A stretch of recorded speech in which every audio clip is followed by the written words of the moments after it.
जो शख्स अगर रोज असर की नमाज के बाद पढ़ ले तो वो दिनों में अमीर हो जाता है। वो दुआ मैं आपको बता देता हूँ और इसको पढ़ने का तरीका भी बता देता हूँ। दुआ है जी, अल्लाहुम्मा रहमत का अर्जू फला तकिलनी इला नफसी तरफत आइनी व अस्लिह ली शानी कुल्लहू ला इलाहा इल्ला अंत।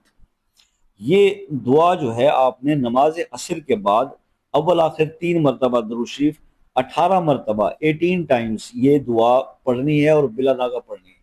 कम अज कम इसको सवा महीना 2 महीना इसको करें और फिर इसके जो रिजल्ट्स जो है वो आप देखेंगे कि आपके रिस्क में फरावानी अल्लाह पाक अता फरमा देंगे और इसका आपका बढ़ जाएगा। लेकिन असर के टाइम पे 18 दफा इसको पढ़ना है तो पढ़ना है, फिर इसमें नागा नहीं होना चाहिए।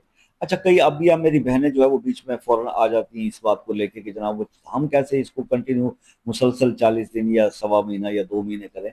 ओ भाई, आपके लिए कोई इतना सख्त रूल नहीं है, अल्लाह भी जानता